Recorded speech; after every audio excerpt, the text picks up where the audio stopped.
이때에 시몬이라는 구레네 사람이 시골에서 오는 것을 붙들어 그에게 십자가를 지워 예수를 따르게 하더라.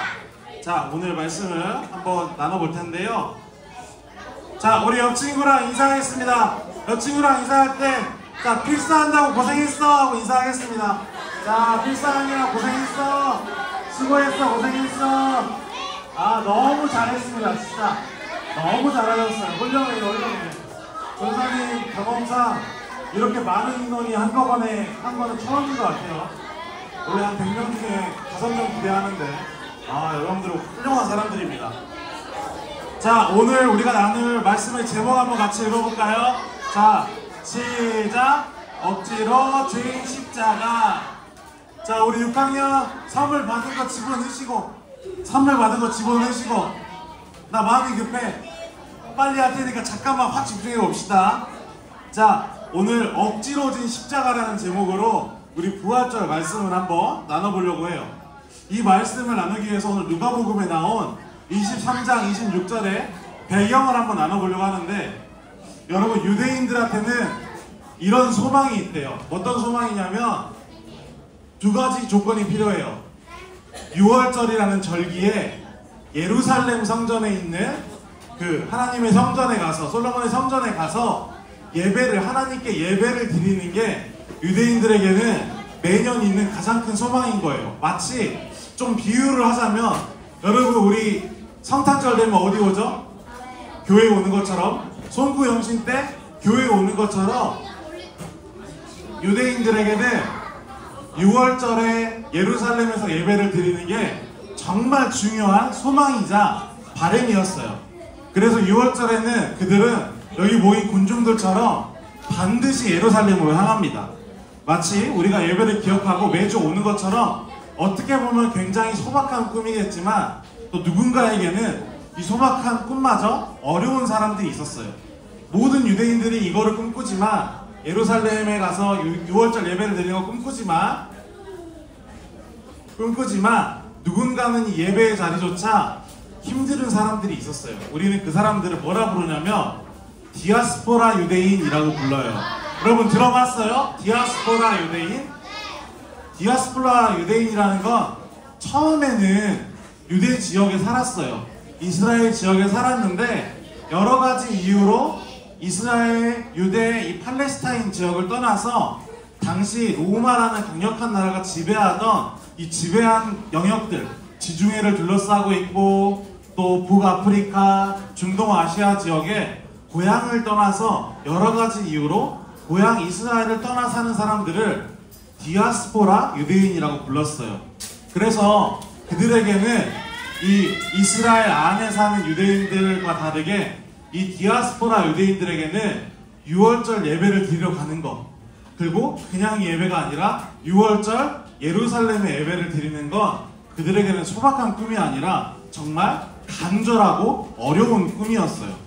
왜냐면 이 예루살렘에 가기 위해서 이 디아스포라 유대인들은 멀리 떨어진 곳에 살면서도 6월절 그 예배를 드리러 가기 위해서 돈도 필요했고, 더 중요한 건 이 예배자의 자격을 지키면서 예배를 드리러 갔어야 했어요. 가는 길에도 먹는 거 하나, 마시는 거 하나, 내 행동 하나 조심해 가면서 이 예배의 장소에 도착할 때까지 뭐라 적혀 있죠? 모든 면에서 정결함을 유지하면서 예배의 자리로 갔어야 했대요. 그리고 그냥 개인의 정결함만 구하는 게 아니라, 여러분 이거 뭐죠? 돈! 이 예배를 드리러 가는 길에 쓰이는 경비, 드리는 헌금마저도 누가 빌려준 돈을 쓰면 안 되고, 그리고 내가 부정하게 사기를 치거나 이래서 만든 돈도 안 되고, 내가 땀 흘려서 정직하게 번 돈으로만 이 예배를 준비해야 했다고 해요. 그래야 정결한 예배자가 되어서 하나님께서 이 나의 예배를 받아주신다 라고 율법에 적혀있기 때문에 디아스포라들에게는 이 예루살렘까지 가는 길 동안 이 두 가지, 준비할 때도 이걸 지켜야 되고 가는 길에도 이 정결함을 지켜야 했어요. 그런데 그렇게 힘들고 간절한 마음을 가진 오늘 성경에 등장하는 구레네 사람 시몬이라는 이 디아스포라 유대인의 이야기가 등장을 해요. 이 시몬은 그렇게 힘든 준비와 간절한 마음을 가지고 오늘 본문에 등장한 것처럼 구레네라는 곳에서 예루살렘까지 향한 사람 중에 한 명이었어요. 성경에서 구레네 시몬 이렇게 말하는 건 구레네가 이름이 아니라 이 사람이 살고 있는 여기 리비아라는 나라의 위에 있는 구레네라는 지역을 의미해요. 구레네 출신의 시몬이라는 사람도 디아스포라 유대인이어서 예배를 드리러 갔다라는 걸 우리 성경이 이야기하고 있는 거죠. 그런데 여러분, 지금 여러분 구레네라는 위치 찾을 수 있어요? 구레네 지도에서 보이나요? 그리고 예루살렘 찾아보세요. 예루살렘 찾았나요? 이 길이 되겠죠? 여러분 이 길이 얼마나 됐을까요? 거리가 얼마나 됐을까요?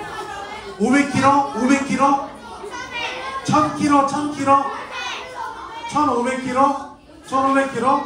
여러분 이 길이 여러분 경매하는 거 아니에요? 여러분 이 길이 무려 몇 킬로요? 2820km나 됐대요. 2820km나 되는 거리를 얼마가 걸릴지 모르는 이 길, 여러분 2820km 걸어가라 하면 며칠이나 걸릴 것 같아요? 전사님도 가늠이 안 가는데 그 당시에 이 구레네 사람 시몬은 여러분 여기에서 여기까지 6월절 예배 드리겠다는 이유 하나만 가지고 그 길을 같이 걸어갔던 거예요. 가족들과 함께. 또 뭐가 필요할까요? 가는 길 동안 먹어야 될 거 아니에요. 먹을 것도 준비해야 되죠. 그러면 가는 길 동안 또 뭐 해야 될까요? 잠도 자야 될 거 아니에요. 그러면 수많은 가지를 준비해서 예배 드리러 가는 이 한 순간을 위해 이때까지 열심히 평생을 모은 돈, 가는 길에 대한 계획, 나에게 정결함을 지킬 만반의 준비를 마치고 이 예배 드리러 예루살렘으로 향했던 거죠. 그렇게 오늘 본문에서는 예루살렘에 도착한 시몬의 모습을 조명하고 있어요.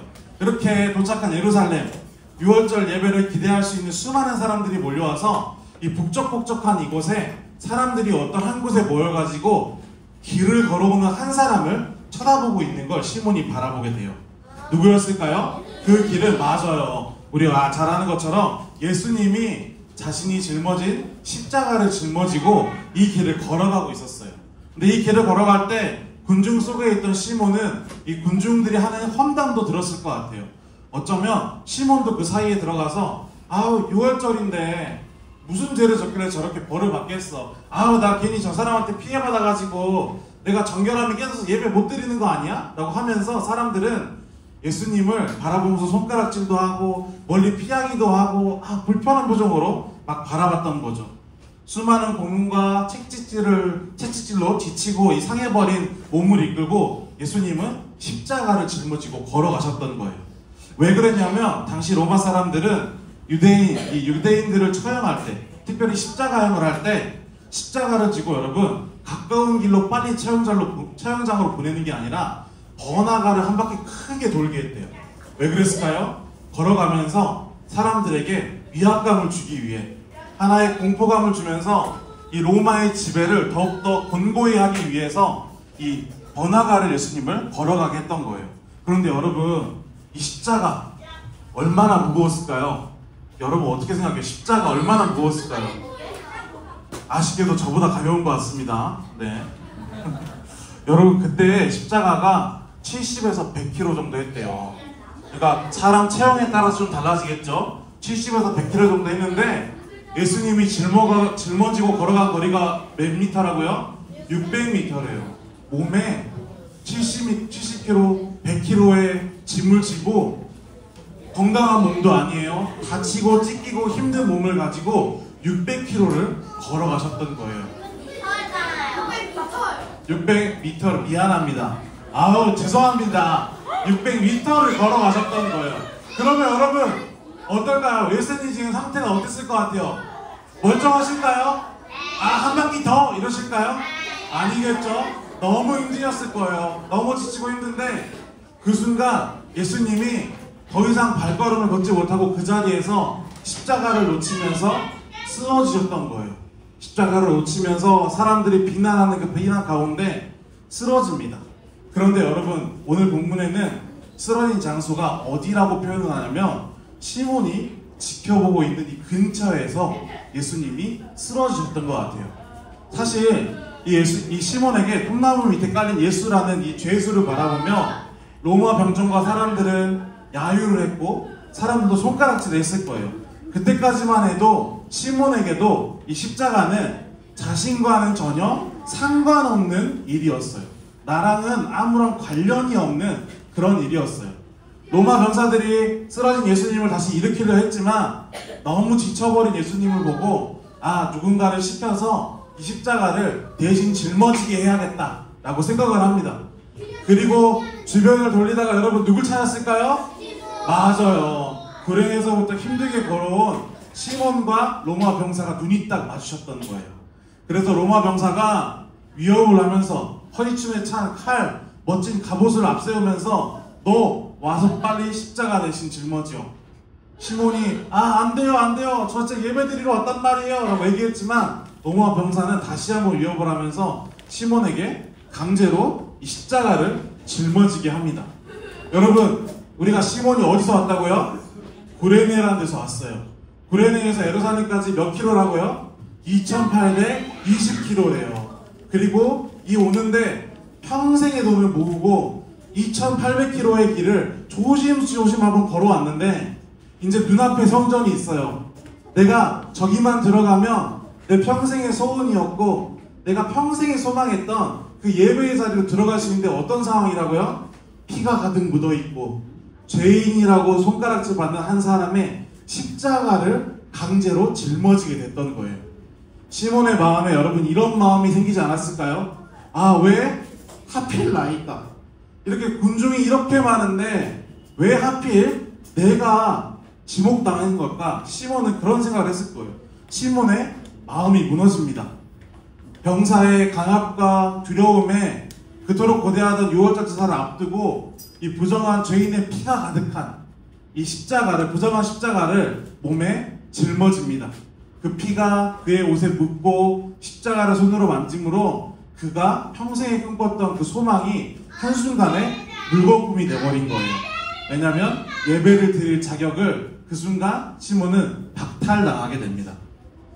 그가 고레네에서 예루살렘까지 온 거리, 비용, 정성이 한순간에 물거품이 되어버리는 순간이었어요.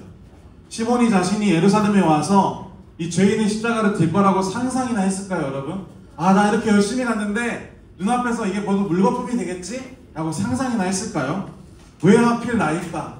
왜 그 많은 사람을 두고 내가 이런 어려움을 처할까? 시몬은 그렇게 생각했을 것 같아요. 이 많은 사람들 중에 왜 하필 나인가?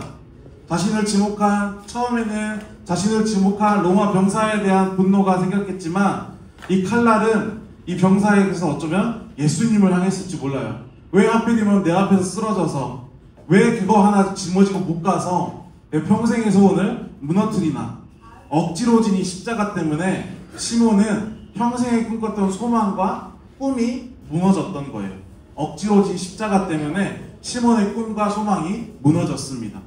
그런데 어쩔 수 없이 이 억지로 진 십자가로 대신 짊어지고 이 그림처럼 시몬은 예수님을 부축하면서 한 걸음 한 걸음 여러분 걸어갔어요. 예수님의 십자가를 대신 짊어지면서 걸어갔던 거죠. 근데 이 원망으로 가득 차고 분노로 쏘아붙였던 이 시몬의 마음에 한 걸음 한 걸음 떼일 때마다 이 마음에 변화가 찾아옵니다. 함께 걸어가면서 예수님과 옆에서 동행하면서 예수님과 눈도 마주치고 예수님과 몸도 부딪히고 하는 이 시간들을 통해서 예수님의 눈망울이 그의 마음을 흔들기 시작했던 거예요. 한 발 한 발 내딜수록 그의 원망은 점점 이 사람에 대한 궁금함과 놀라움으로 바뀌었고 이 놀라움을 가진 채로 저 골고다 언덕 위에서 십자가에 못 박힌 예수님을 바라보며 그의 놀라움은 단순히 놀라움이 아니라 변하지 않고 뿌리 뽑을 수 없는 믿음으로 바뀌는 그의 삶의 변화가 일어납니다. 그 놀라움은 십자가에 못 박힌 예수님을 바라볼 때 거부할 수 없는 믿음으로 자신도 모른 새 바뀌어버렸던 것이죠. 재수없게 억지로 든 이 십자가, 그것 때문에 시몬은 그 자리에서 그 수많은 사람도 경험하지 못했던 놀라운 축복의 통로의 경험을 유일하게 혼자 경험하게 됐던 거예요. 여러분, 인류의 구세주인 예수가 십자가를 지는 그 현장에서 상상 한번 해볼까요? 인류의 구세주인 예수님께서 십자가를 진 그 현장에서 십자가를 누가 대신 지었다고요? 하나님의 아들이신 예수님께서 짊어진 십자가를 죄 많고 연약한 우리와 같은 인간인 시몬이 대신 짊어지게 되었던 거예요. 그리고 그 사실이 오늘 우리가 성경으로 바라보는 것처럼 성경을 통해서 오늘날 우리에게까지 영원토록 예수님의 십자가를 우리가 대신 짊어지었다 라는 명제로 십자가의 시몬의 이름을 통해 기록되었던 거죠. 오늘 우리가 이 누가복음 23장 26절의 말씀을 통해 구레네 사람을 바라보고 있는 것처럼 말이에요. 그의 삶은 그렇게 변화가 됐습니다.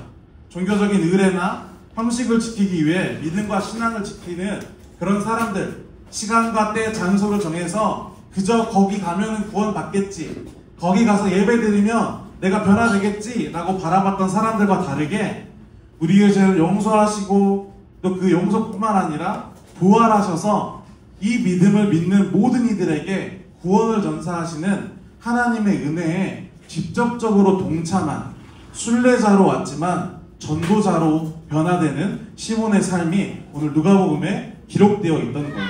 여러분, 뭐 때문에 그렇다고요? 바로 억지로 진 십자가 때문에 시몬은 오늘까지 그렇게 우리에게 기록됩니다. 그 증거들이 다른 성경의 여러 부분에도 등장을 합니다. 마가복음 15장 21절을 보면 이런 표현이 있어요. 마침 알렉산더와 루포의 아버지인 구레네 사람 시몬이 라는 표현이 있는데, 이 표현 자체는 굉장히 우리에게는 일반적으로 들릴 수 있는데 이 유대인 문화에서는 굉장히 파격적인 표현이라고 합니다. 왜냐하면 아버지 이름 앞에 자식들의 이름이 나왔기 때문이에요. 원래 유대 지역에서는 절대 자식의 이름이 아버지보다 앞설 수 없는데, 얼마나 이 자식들이 대단하고 위대하고 유명했으면 아버지의 이름보다 앞서게 돼요. 알렉산더와 루포라는 사람은 어떤 사람이냐면 예수님께서 돌아가시고 그러니까 AD 60년에서 70년경에 교회의 최초의 모습이라 말하는 초대교회의 가장 위대한 두 사도들의 이름이 알렉산더와 루포입니다. 그들의 이름이 아버지를 앞설 만큼 그들의 삶에서 그들 또한 아버지처럼 억지로 진 십자가 때문에 순례자에서 전도자가 되어 예수님의 복음을 전했던 이 아버지의 모습처럼 이 알렉산더와 루포, 그들의 아들인 알렉산더와 루포는 세계 열방에 복음을 전하는 사람이 되었던 거예요.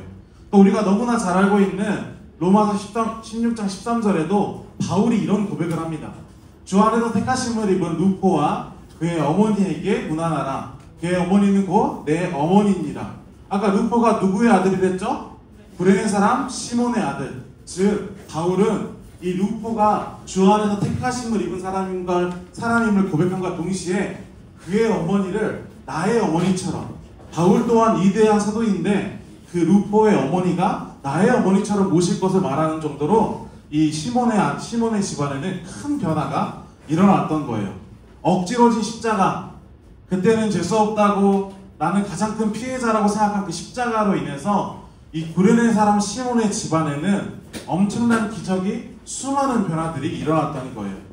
그날 6월절 사람들이 보기에는 시몬은 여러분 분명히 가장 재수 없는 사람이었어요. 그러나 하나님 나라에서 6월절에 시몬보다 의미 있는 6월절을 보낸 사람은 없었던 거죠. 여러분, 무엇 때문에요? 바로 나도 모르겠지만 이 억지로진 십자가 때문이라는 걸 오늘 본문을 통해 이 부활의 절기에 우리 친구들이 기억할 수 있으면 좋겠습니다. 때로는 이 억지로진 십자가가 너무 억울하고 힘들겠지만 그 억지로진 십자가 때문에 변화된 삶을, 변화된 미래를, 변화된 가정을 만들었던 시몬의 이야기를 기록하면서 이 부활의 절기에 여러분의 소망과 여러분의 믿음의 기도의 제목을 가질 수 있는 이 한 주간이 되기를 소망합니다. 우리 기도하고 예배 설교 마치도록 하겠습니다.